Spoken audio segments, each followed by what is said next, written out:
What's up, everybody? It's your favorite show, Get a Bucket. I'm your host, Trey, and as usual, hope you're all having a wonderful, wonderful day. And as you can see, we got my guy Byron here. Byron, how's everything with you, man? It's going good, man. It's going good. We had basketball this morning. A little banged up. A little bang. Banged up. Hey, listen, he played well though, ladies and gentlemen. He played well. He hustled. He was moving them puppies on the defensive end too. I can't lie to you. Like it was a good team effort. It was a good team effort. We played about 3 games, 2-1. We got Ryan and them boys out there. Ryan and Derek lost. They took an L. It's okay though. Nah, they played good too. We gotta get all the noobs together and just really have a solid little 5-on-5 game session. I gotta hand out a couple more L's. We gotta dish out a couple more L's. But That's right. now we got here the final one. All right, and it is the NFC East. Okay, we're gonna talk about them real quick, as ladies and gentlemen, I think this one might boast the most excitement throughout the season every year. For whatever reason, they can be trash or good, and it's just really exciting to watch them. You got the Commanders, the Giants, the Cowboys, and the Eagles. The Eagles are going to be the winner of this division.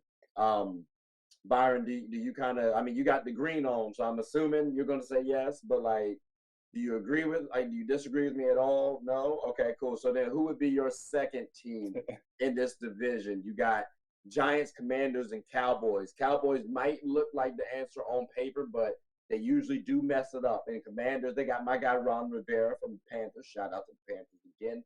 And they could make something interesting. Maybe you like Sam Howell. And I mean, Saquon and them boys is out there. Who's second for you?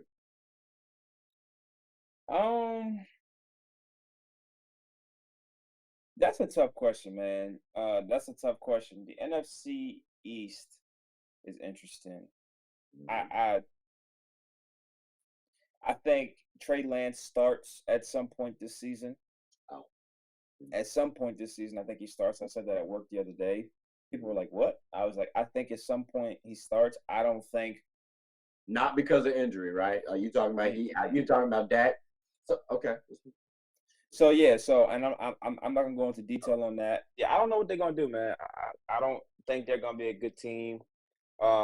They lost Zeke, and I know they got Pollard and things like that. I wasn't really sold on Zeke. Zeke was a big loss. In the day, he was a big back. Right there. And he came in with Dak too, so I think he helps make Dak feel a little comfortable. It goes back to your younger days. I would have liked if they kept Dak. I mean Zeke, if I'm a Cowboys fan. But those type of backs too, you might have to get rid of because they do after a certain point in time, they do kind of fall off the wheel a little bit. So I am interested to see how he does. I think he's on the Patriots now, right? He is. And Jerry Jones, I was reading some articles, and as we all know, he's not sold on Dak or McCarthy. And that's why I believe Trey Lance will start at some point this season, because I think I don't think Trey Lance was traded to the Cowboys for him to be a backup. Well, and I'm going to leave it. Maybe not for the future. I'm going to leave it at that. Maybe not for the future, but I mean, you got one more run in with Dak. You might get one more shot. If he starts butchering it completely, then cool. But let's say they start losing weapons, I don't think you blame that on Dak. I'm gonna say this right now. Dak Prescott led the NFL interceptions and missed 5 or 6 games last year. How do you lead the league in interceptions and don't play a third of the games? There's 18 games in the season, or 17 games in the season. You missed 6 of them, and you led the league in interceptions. All I'm saying is you do have to look at the wide receivers and see what they was doing too. That's all I'm saying. Maybe I don't know. I don't know every interception that he had was it on him. That's all I'm saying. I'm trying to come to Dak's defense a little bit. I'm not a Cowboys fan. All right, I'm not. I'm just saying.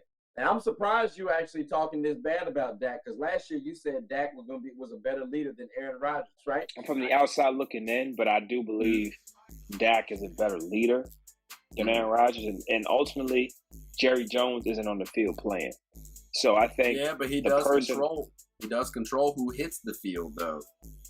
He does control who hits it, but there's so many injuries. They have so many opportunities to become successful. I would say the winner is definitely the Cowboys in regards to the potential development, just because Aaron Rodgers is on the field and you know this guy doesn't trust you. So you got him probably speaking underneath his breath, body language, things like that, kind of what you see, and it kind of just probably just deters their relationship, if I had to guess. Just playing receiver, right. If you play with a quarterback who you don't trust or vice versa, you may not run your route as hard. You may not, kind of see what they see, because it's all the timing thing. Playing receiver and playing quarterback is all the timing thing. That's why they say Joe Montana and Jerry Rice could throw passes up in the dark. I don't know how true that is, but they said that their connection was that great that they can go out to a pitch black field and connect. And I think that's the biggest thing. It's all about connection. It's all about connection and relationships, and I think Aaron Rodgers struggles on that. So that's why I have to lean with the Cowboys. Okay. I mean, I will give you this. As crappy as the Cowboys have been, this is not a shot at the Cowboys. Trust me, people. Y'all had talent. You just haven't made the best out of it. He is a nice guy from what it looks like. Like, he's personable. People like him. So I'll give you that. And Aaron Rodgers has not had that success from the liking standpoint. I'll give you that. I got it on video. What's up? That same way? Listen, yeah, just because I do think he's a good leader. I stand by that. I think he's a good leader. Okay. I just think maybe that this Cowboy situation is not for him. I don't think he's a bad quarterback. Aaron Rodgers is by far a better quarterback than Dak Prescott. In regards to leadership, I mean, Aaron Rodgers is bashing his O-line since this day on a new team, right? So, like, at the end of the day, you just got there. It's just like you just got there. You ain't been there that long. Why are you bashing the offensive line? Why don't you talk to them on the side like, hey, and we're gonna be successful, yada yada. Why are you sitting in front of a news conference bashing your O-line? That's not gonna get it done, right? And then he was bashing his wide receivers last year with Green Bay, the young guys. And we just talked about Watson the other day, who was ranked 15th, something like that. At the end of the day, you got to give these guys some time to kind of get their feet underneath their wheels, right? You didn't come in starting. Brett Favre was a starter for 3 years, and then you came in. So, I think Rodgers needs to take a little bite of humble pie, just a little bit. And that's why I think, for me, I don't think he's a great leader. He's a great player, but I think he needs to understand is that even with the amount of success that you have, you got to be teachable and coachable. You got to be teachable and coachable. So then someone that is then, I guess, a good leader, or a lot of people consider him a good leader, actually. You got here Jalen Hurts, right? We know he's a good leader. I'd say it's probably the best leader in the division right now. Absolutely, yeah. Would you give Dak that second leader, or would you say maybe Sam Howell got it, or Daniel Jones? Like, is that like is Dak number 2 easily, or can you see Daniel Jones or Sam Howell eclipsing Dak? Because it sounds like there is a little trepidation towards Dak as a player and leader. So, I mean, what's your thoughts on Dak as a leader?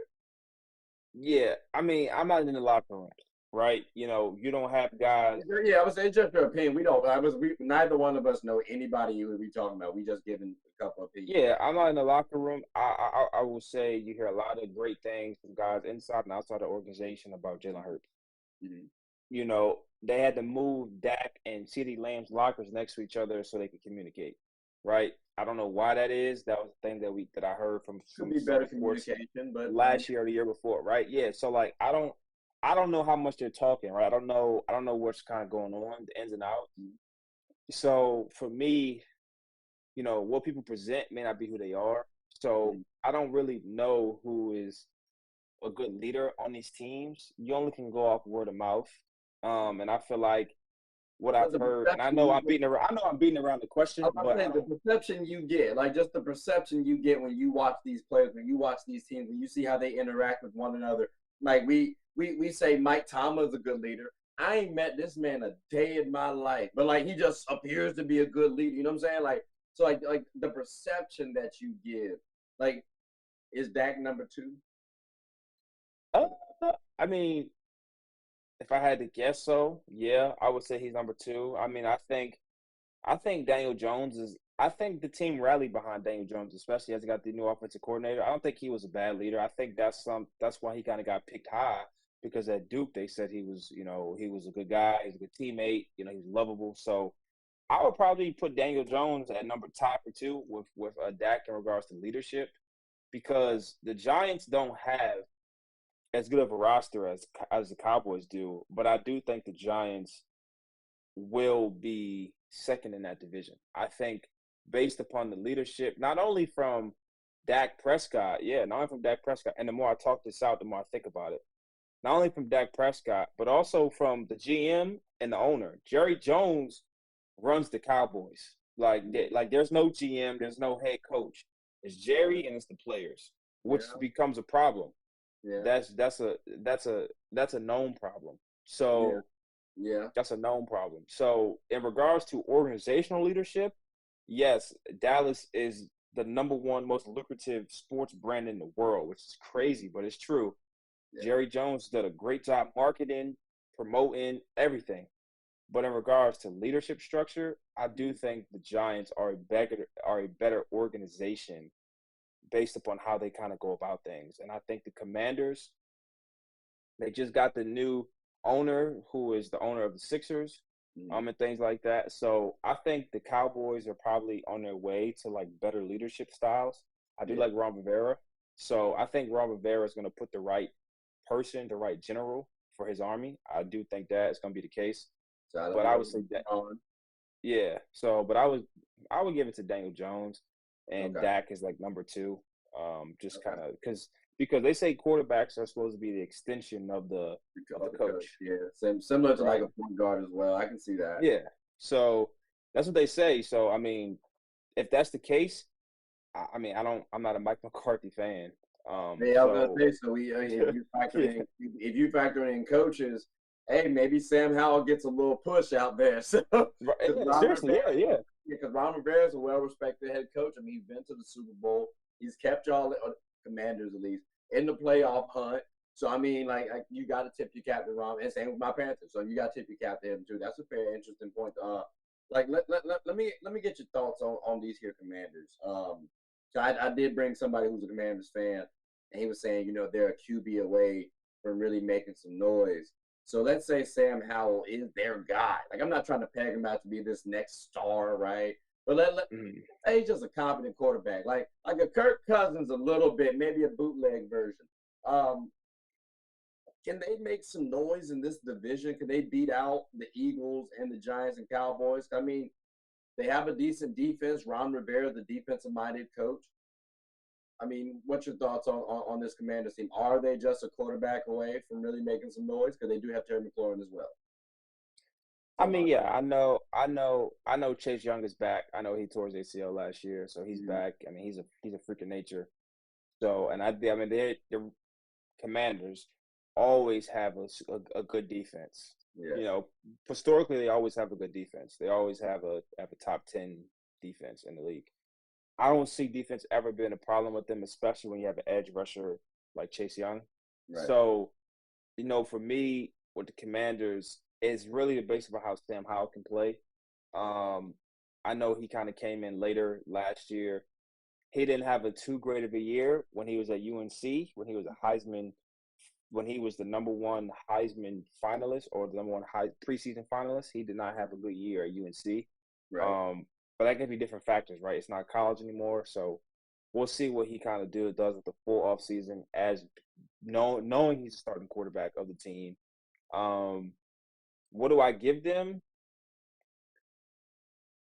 Like Sam Howell playing to a respectable level. Yeah, I mean, I don't know, man. The NFC East is historically a lot of those teams always beat each other. Like they always kind of beat each other. They've been rotating. And look, brother, they did not get to the playoff race last year. They were at the bottom. So now, if you factor that in, they got to do that shuffle and dance one more again. So they could sneak up to the top. I mean, Eagles, they did have an easier schedule last season. Now they got a gauntlet. They got a tough one apparently. That's what my boy Reese was saying. So like, maybe they. But even so, with the strength of schedule, Mhm. The Eagles will probably go 7-1 in that division, or was it 6-1, or what? So they play each team 6 times. So I'll probably say they probably go 5-1 or whatever it is, right? I don't see them losing more than one game. I think they lose a game to the Giants, and maybe the Cowboys, maybe. So they might have these 2 games in the division, maybe. I think that division, in regards to talent outside the Eagles, is like middle tier. Like all the other teams will kind of beat each other. You know, the 2 through 4 will beat each other. I don't think anybody can eclipse the Eagles, and I think that's why it's kind of hard to pick a second, third, and fourth place team, because I think they all can beat each other, because those middle teams have those quarterback problems, those injury problems, those those up and down factors. The Eagles don't have that. The Eagles just got better. Like they literally just got better. So I mean, yeah. So I would say 2 through 4. 2 through 4, I'm not sold on. So just give me. I mean, they can go either way. They're gonna beat each other, but nobody's gonna beat the Eagles. Okay. I don't see it happening. I ain't gonna lie. I wouldn't be surprised. Mind you, these statements are made barring injuries, right? If someone gets injured, that shakes up something. I don't know why I want to put stock into the Cowboys sneaking into first. I can see every team actually being number one, even though I put the Eagles as number one. I could legitimately see every team, just because of that same song and dance that they continuously do. The easiest bet is the Eagles. I think the spiciest bet would, in fact, be the Commanders, because I don't think, listen, Saquon is good. Daniel Jones, okay, he can be a solid teammate. I think the Commanders might be able to surprise some people, might be able to. And that might be the spiciest pick in terms of winning the division. The Giants, to me, I need to see more out of them on the offensive standpoint, because all they got is Saquon. I'm not really believing in that. I think if you put Daniel Jones on the Commanders, maybe you might have something a little interesting. But that's not the situation we have. So Sam Howell is the key to that. But I think Commanders, like I said, is my spiciest pick for winning that division, because I think it could actually happen looking at the situation. Cowboys could very well falter. But I mean, we gotta see how these shake end of day. But yeah, I just want to come to a conclusion real quick. Byron, you said that the NFC was trash. Just to clarify, you said as a whole, as a unit, as an organization, the NFC was trash. Is that right? Was that right earlier? Absolutely. I did it. Absolutely. If I were to have the top 10 teams in the NFL right now, and I did this last week, only 2 of them are NFC teams. What 2 teams that is that? 49ers and who? Eagles? And the Eagles. Yep. There's only 2 teams that I would even consider. And I think, because I was looking at NFL Network or ESPN's rankings, the power rankings, I don't know why the Cowboys are 5th or 6th. That is crazy talk. Well, I mean, talent wise, they up there now. I don't think you can be too disrespectful about that. But talent wise, but if you look at, and this is no order, give me Kansas City, give me Philly, give me San Francisco, give me Cincinnati, you give me Baltimore. You give me the Chargers. You give me the I see. Yeah, I mean, you give me. It's just too many, and I can keep going with the AFC. Like, you give me all these teams. If you look at the AFC East, I'm talking about the other day, they got 3 teams who can win that division. Like, who could arguably go to the AFC Championship. Give me the AFC. Give me the AFC North, right? AFC East. You got. Even the Patriots, who are supposed to be the worst team in that division. I'm gonna stop you right there, Byron. Now you're talking about now we're being disrespectful. Respectfully, I can't put the Patriots over too many teams like that. I would not. No, I'm not. I'm not saying that. I'm just saying they're the bottom tier of that division.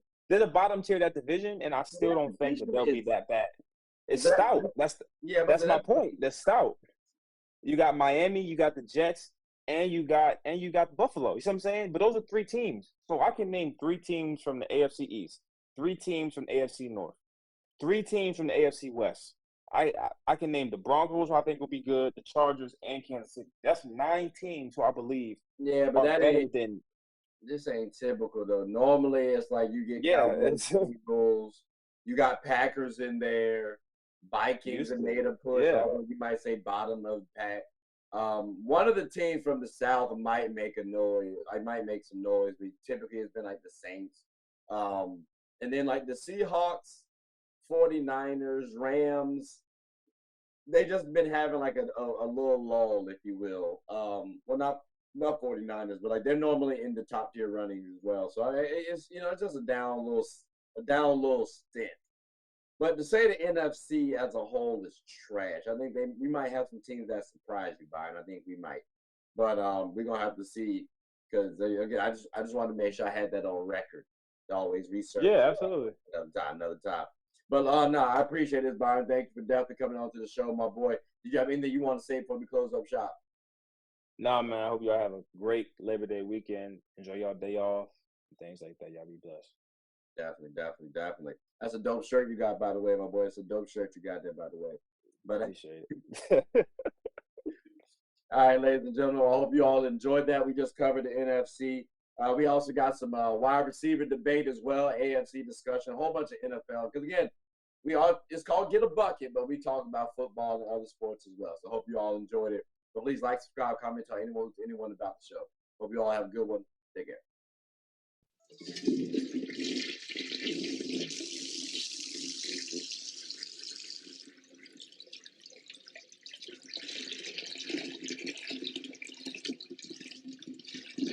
Oh, I did not know you guys were still here. As you can see, we're at the back end of the show. No pun intended, but look, hope you all enjoyed it. And before you go, please subscribe to the YouTube channel, follow the IG account, share the content to anybody who's anybody. And most importantly, leave your thoughts and comments below. But I got to go back and play Buddy in 2K, so let me unmute him real quick. Excuse me. Hey, boss, I'm back. Nah, you better catch this word. You know we get buckets around here, too.